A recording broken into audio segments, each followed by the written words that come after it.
حالا چرا خیلی بس کردی؟ برگم شنگه عرق قیمت چی؟ رمضان دا بس کردی ها؟ ایش رمضان اوزی او جی زوروار اوزی دا با تا کاملا کردی چه اوفیزای بیاد تمارش میتون زکاسوش زور میشه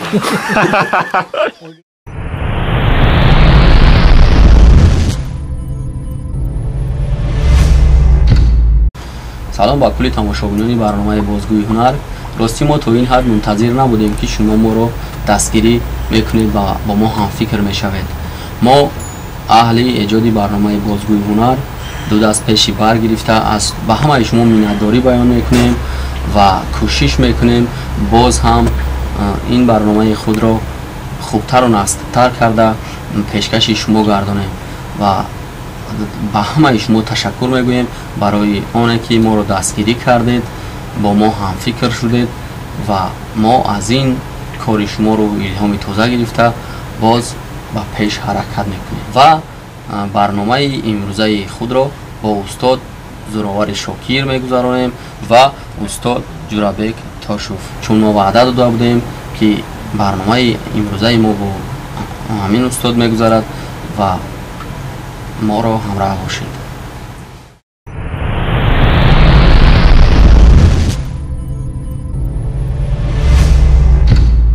استاد با این برنامه ما شما با چی دست بزنید؟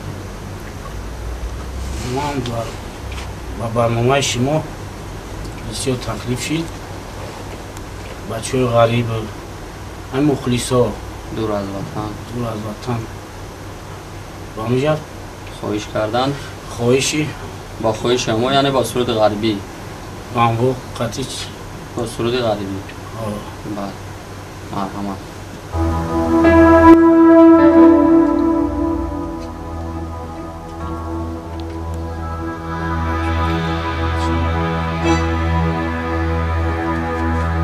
دیلم می سوزد از آی غریبی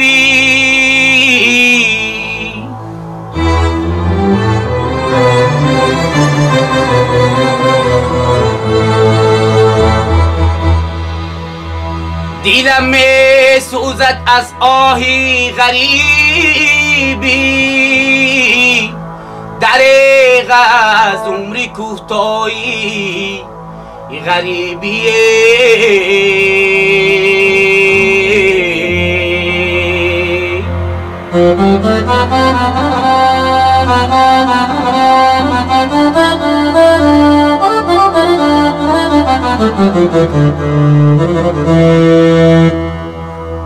وطن پشت و پناست ای برادر گدایی در وطن شاهی غریبیه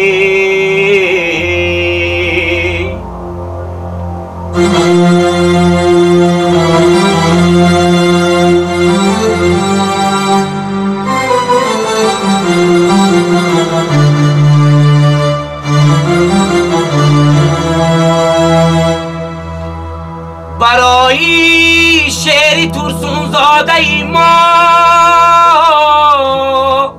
تمامی آسیا بر وی وطن شده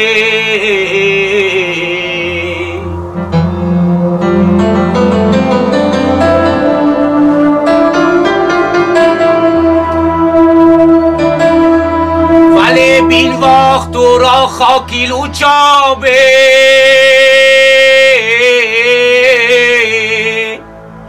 ولی بین وقت تو را خاکی لوچاب و یک ابری سفید بر وی کفن شد وطنداری نباشد کاری آسانه با فرزندانی با نام او وفادار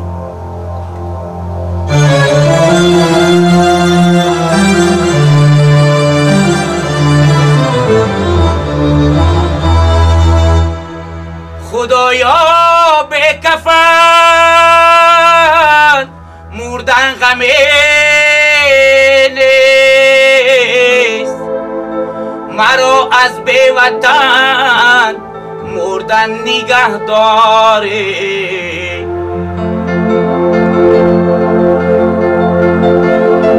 مرا از بی وطن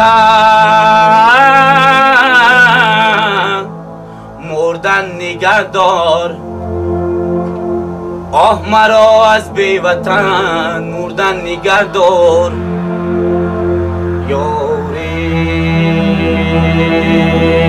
سلامت باشید. دوستان عزیز، امروز تصمیم گرفتیم درباره سروده که در همه جا آوازدار شده است، مشهور شده است. چون ما میدونیم سرودی استاد زورآور شاکر است. سرود بیشتر همه آن را با زلفات خم خم زده گفته میشناسند. استاد، ما میدونیم که این سرود را اولین شده شما خونده اید و این از کجا پیدا شد؟ چه خیلی شد؟ این را کی ایجاد کرده است؟ این شعری پدرم است. این را ما با استاد کجورابک تیار کردیم. استاد عبدالسلام رحیمов استاد را قطع بسیار چی کردیم. این را ما بسیار بزموده خوندیم. خیلی بسیار خوندیمش. شعر از کی بود؟ شعر ارشادرغم پدرم شاکر قادر. پدر شما چی کنه بود؟ هنرمند. و آهنگسازی این را کی کرد؟ آهنگسازی را استاد کجورابک آهنگسازی کردن، شما خواندید و امروز این سرود در بین مردم مشهورترین سرود است گویی می شود. و چون میدونیم این سرود را دیگر نفران هم می خوانند و تا جایی میدونیم بسیارتر با سراییدن خیرالدین شریف مشهورتر شد. این چه خیلی شد؟ شما اجازت دادید، شما با یاری شما شد، با مسئولیت شما با مسئولیتی هم دیگر شد. خیرالدین برادر تلفن کردم پرسید چی کرد. معقول مایی گفتم این سرود بسیار معقول مایی من را بخونم. تا وقتی که خیرالدین شریف استاد خیرالدین شریف این سرود را خوندن، پیش از آن شما با آهنگ تیار کرده شما دیگر بود یا با همین آهنگ خوندن؟ همون خیلی بود. هر دو یک هست. همون خیلی بود. هم خیلی یک مثل شما خوندن. نمیشد که همین سرود را شما خود یگان کلیپ میکرده، همین را خود مشهور میکرده؟ من همین بزموی روانی در میخوندم دیگر در فکرش نبودم. دیگه هم برادر که چی کردم در دیگر دادیمش. ایرا چند کسا مرا چی کردن خیلی همون آوازی هم خطی هم با موافقت کرد. خوب شد و خوب برآمد. بله، یعنی سرودی پدر شماست، شعر از پدر شماست و آهنگسازی رو با استاد جورابک کرده. امروز سرود در تمام جمهوری، در سراسر جمهوری شنونده خود را دارد. پس 4 مصرع از آن با آواز زنده. امروز چون شما شاهد هستید ما در اینجا تمام سرودهای استاد زورآور شاکر در اینجا با آواز زنده می شوند و چون میگویند حرب شک گمان مبر که خالی است، شاید پلنگ خفته باشد. بگذار همه دانند که نویه همدانی چونین مردی صدای قوی داشته، هنری والا داشته دارد. مرحمت است.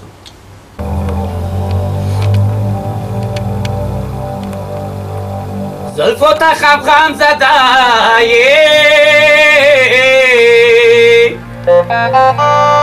پاشات قلم زده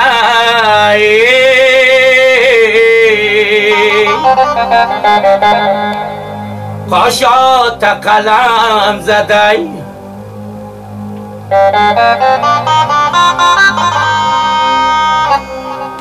آی قخشوشیدی آه روی دلم غم زدای روی دلم غم زدای زلف و تخم خم زدای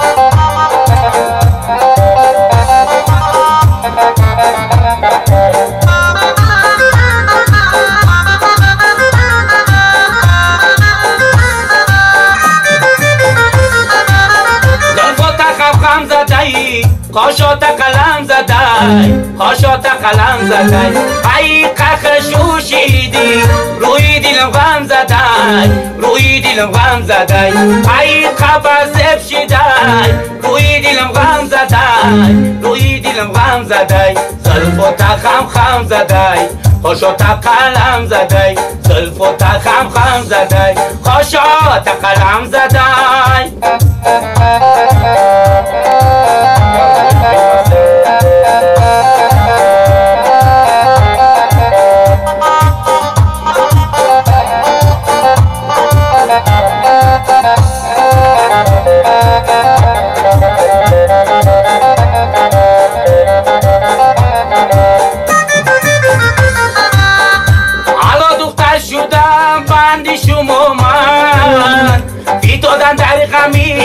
فندی شما من بیای شیر بدن بار بیبوسم همو لبانی جون خندی شما من بیای شیر بدن بار بیبوسم همو لبانی جون خندی شما من زلف و تخم خم زدی خاشات قلم زدی خاشات قلم زدی ای قخشوشیدی روی دلم غم زدی روی دلم غم زدی ای قبض شیدی روی دلم غم زدی روی دلم غم زدی زلف و تخم خم زدی خاشات قلم زدی زلف و تخم خم زدی خاشات قلم زدی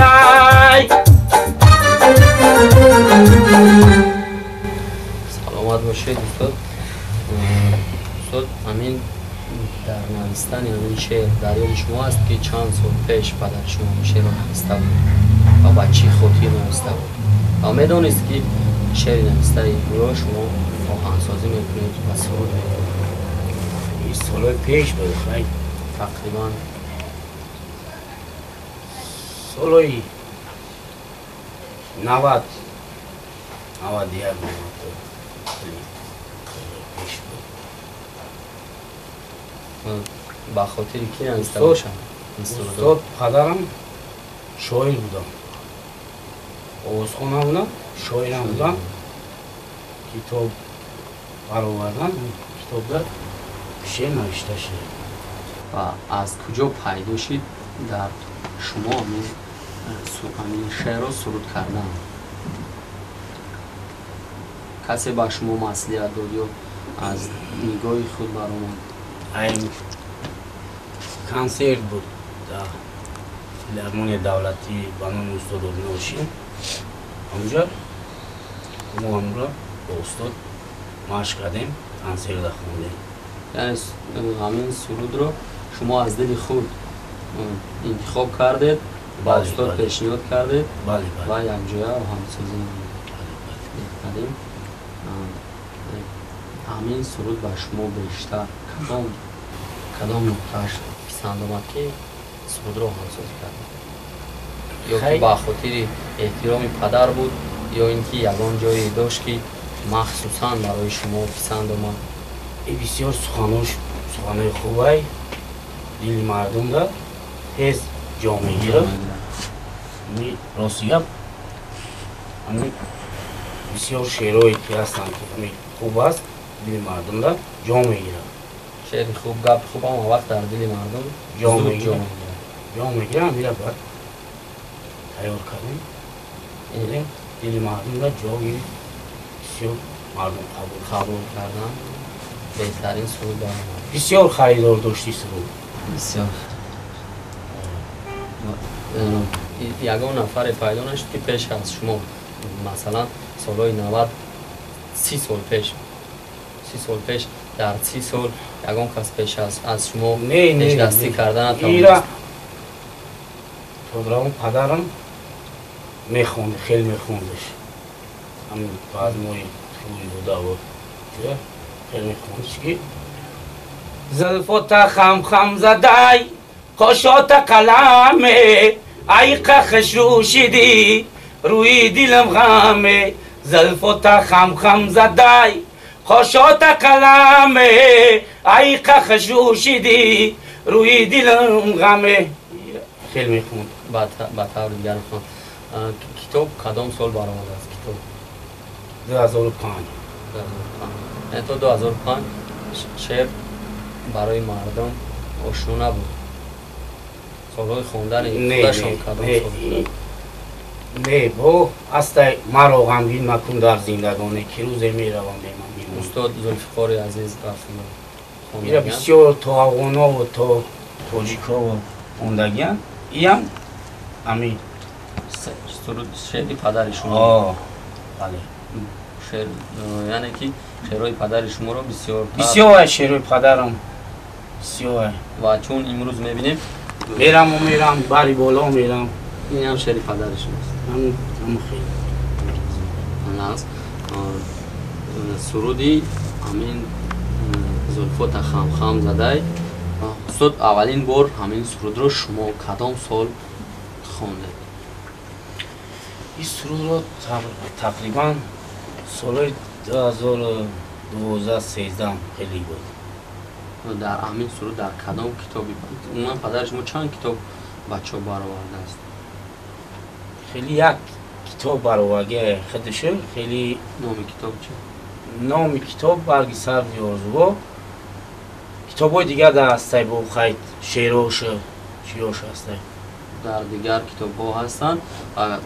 تنها کتاب خودش یک کتاب است. برگ سبزی آرزوها. این شعر در آنجا جو کرده شده است.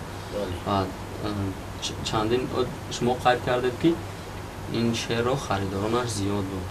بعد از خواندن شما خریدارانش زیاد شد یا اینکه پیش بود؟ بعد خواندن بعد از آنکه شما شعر را با استاد آماده کردید خواندید بعداً خریدارانش زیاد شدن. بعداً خریدارانش چی سبب شد که شما این را تنها با استاد خیرالدین شریف اجازه دادید؟ بسیار صنعتکار خوبه. صنعتکار خوب که هسته. بسیار آدم ما را گفتم پیشنهاد کردن. ما وکالت چی نکردم. خیرالدین که گفت اگه را بخونم. چون از گفته‌های استاد برمیاد استاد خیرالدین شریف را تا چی اندازه احترام حرمت می‌کردند که تا گفتن استاد خیرالدین شریف چندین کسان دیگر هم پیشنهاد کردند اما به نتیجه. چون استاد خیرالدین شریف سخن کرده است سخن ناشکسته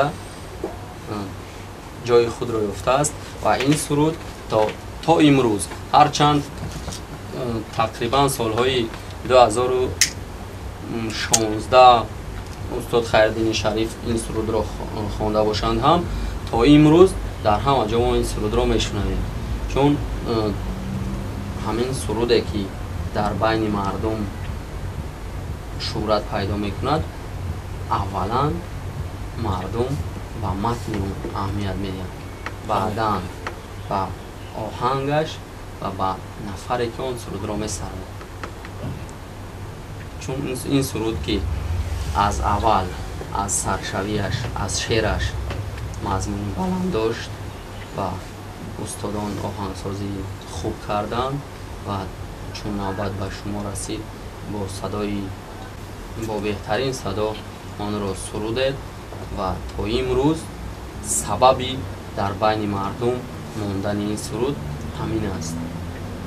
استاد چون شما در جشن‌های دامادی و عروسی سرودهای خود و دیگران رو تکرارا میخونید، باز هستن یکان سرودهای نوی که تا حال به مخلصان خود پیشکش نکرده باشید؟ بله، یک سرود، یک غزلی استاد سلیمی خطلانی رو چی؟ استاد اکا جورابک تیار کردیم،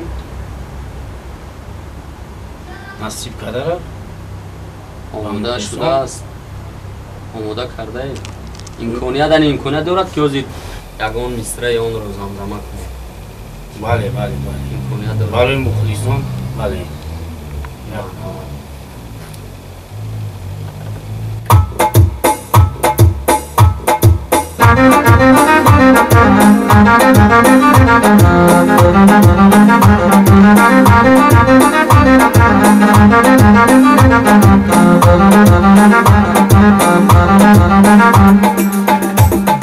خیز کی تولک با فیغان آمدهی ساغری پیمان به میان آمدهی خیز کی تولک با فیغان آمدهی ساغری پیمان به میان آمدهی از نفس ساعک سموت برار بلبلی دولت به زبان آمدهی از نفس ساعک سموت برار بلبلی دولت به زبان آمدهی خیز کی تولک با فیغان آمدهی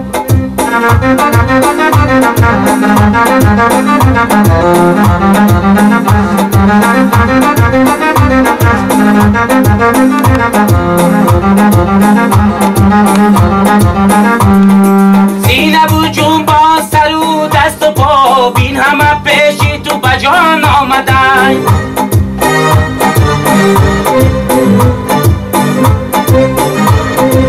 از کلمت بادی روان از روان از خدمت بوی روان آمده است از کلمت بادی روان از روان از خدمت بادی روان آمده خیز کی تولک به فیغان آمده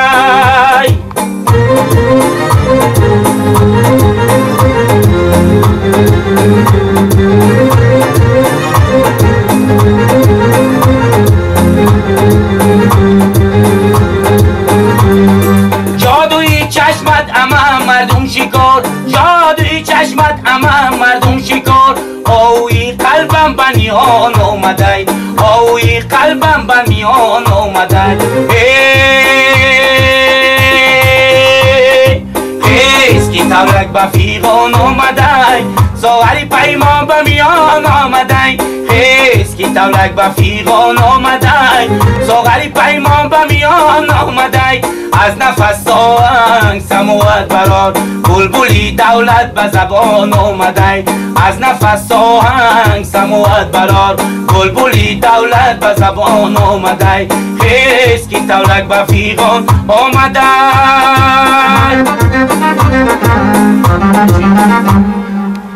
استاد شما بگوید که چی باید کرد تا همین سرود مردم رو جلب کننده شود، یعنی به گوش مردم جا شود و مردم اون رو بپسندند؟ سرود یک چیزی است که سخن خوب، آهنگ خوب، خیلی که برادر خوب برادر با برادر خوب می شود، سرود هم با آهنگ هم خیلی برادر خوب قبول میکنیم. بعد آوازخوان خوب ایدیل میگوید خوب میشه خیلی. بعد یعنی در یک جایگی میتواند که آهنگ نغز باشد، سرود بد باشد، یعنی آهنگ بد باشد، سرود نغز باشد، سراینده اون را بهترین سرود کرده تواند. امکانیت دارد؟ خیلی سراینده ای که کمتر فهمیدش کمی میکنه میکوره میکنه، یعنی باید همه در موافقت با یکدیگر باشند، هم دیگر فهمی باشه. یعنی سرودی بهترین را آهنگی بهترین ضرور است و سراینده بهترین ضرور است. بله بهترین. استاد چون ما بیشتر میخواستیم اطرافی سرودی زلفت خم زده سخنرانی نماییم و فکر میکنم همه سوال های ما جواب خود را یافتند و شما بر همین مخلصان زورآور شاکر چی گفتنید؟ من همش بیناداری میکنم بسیار خیلی مخلصم حسابی خیلی خوبم میشه خیلی خوب داشته باشی مخلصم پیدا میشه یکی خیلی فعلت که با گفته حافظم دیگه وقتا دیگه بگوی من همیکی ایسوس همیکی جدا میشینم لیکن بله چی میگم بله چی که تا فراموش کنی و چی کنی برای یا جایگاه در چی کنی بسیار کاری خوب نیست هم حقیقت خاکسار مخلصان خوب انواع میبردارم ولی چیکار؟ یعنی شما گفتنید که اگر شما یعنی مشهور شدن شما اگر تا یک اندازه از کوشش و مهنت های خود باشد تا یک اندازه دیگر از دستگیری مخلصان شما است. بله بله. استاد چون همگان میدونن شما در راه سرمایه‌داری تجربه زیاد دارید و اما ما نمیدونیم که چرا شما سرودهای خود را یعنی کلیپ نمیکنید. میشه میکنیم کلیپ کردن تیز ایمودا میبروی تیز ایمودا میبروی تیز میشنوسانه تیز بود میشه همین مایده مایده میری مایده مایده این گپی معمولی شما است. مایده مایده در سرودهای خود بیشتر در جشنهای دومی عروسی در بعد خیلی که میگویند ماست شوچه شما مایده مایده همین چیز در یعنی سخن معمولی شما است. مایده مایده یک برام خیلی مایده مایده بیرون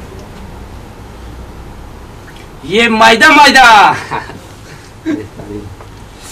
استاد شما در همین راه صنعت یکم شغلی خیال کرده بسیار است شاگردان زیاد داره نامگیر کنه انور شوی سلطان از نویه خودم میرزا ولی کلیچکش بچه ده بچه ده فکر میکنم بچه ده رو بسیاری ها میشناسن چون بچه ده میرزا ولی گویم قریب که یکان 10% آدمان شدی فایزلو بچه ده وقتی بچه ده میگویم قریب همگان میشناسن و بچه ده با همراهی استاد در بسیار معرکه و برندگی رو برده دارن و دلشادی فایزلو یعنی این هم شاگرد شما است.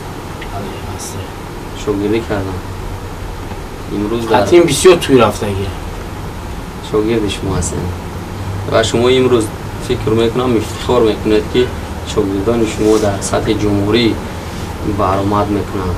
بله بله فخریه همه تاجیکستان های فخر شما تنها فخر شما نیست فخر مردم ناحیه همدانی است که از ناحیه ما هم هستند جوان مردانی که چی در راه صنعت چی در راه علم در سطح جمهوری ناحیه ما رو معرفی میکنند و در سطح بین المللی جمهوری ما رو معرفی میکنند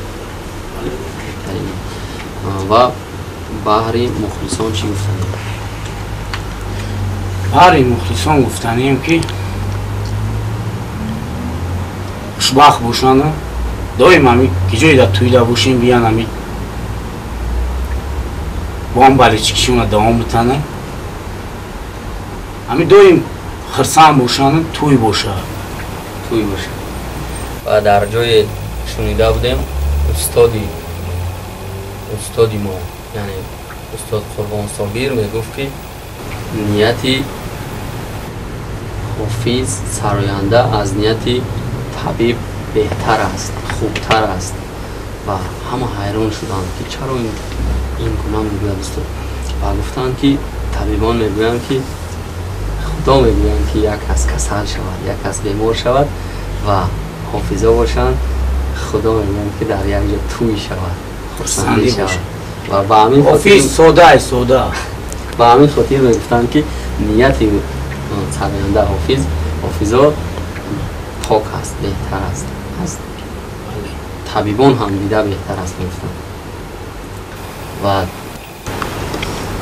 برنامه امروزه ما با همین با آخر میرسد و یادآور میشویم که در برنامه بازگوی هنر مهمان ما استاد زورآور شاکر و استاد جناب کوتاشوف و در آخر با یک سرود استاد زورآور شاکر خداحافظی میکنیم. با هم کانال مسکن پرو آبونه شوید. ما با شما هستیم مخلصای عزیز. ویدیوی ما را ایمی کانال دسترس میابید. سلامت باشین، آباد باشین.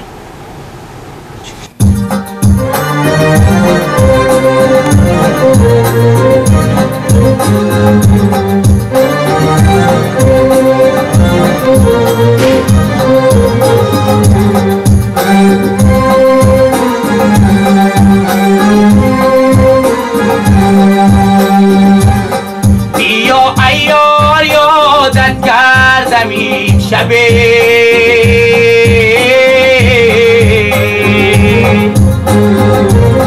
بیا بسیار یادت کردم این شب، شکایت داشتم من ای غمایته،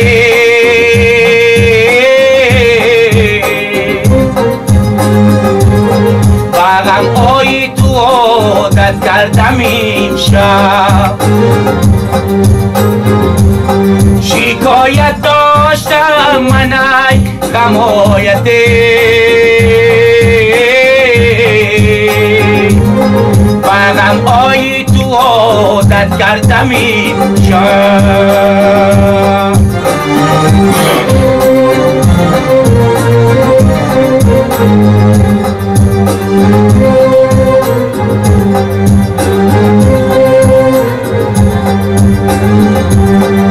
اگر دریا نباشی ساحل باش، اگر دنیا نباشی منزل باش، نباشی آپیلو صاحب هنر همه، بیا در زندگی صاحب دل باش، بیا در زندگی صاحب دل باش.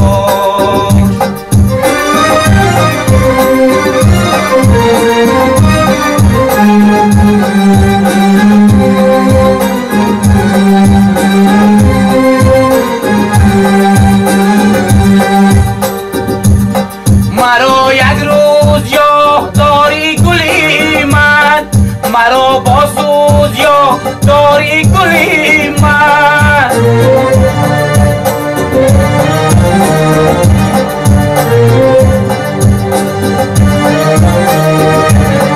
مرا یک روز یاد داری گلی من، مرا با سوز یاد داری گلی من، بهاری حسنی رو یک جا بدانه،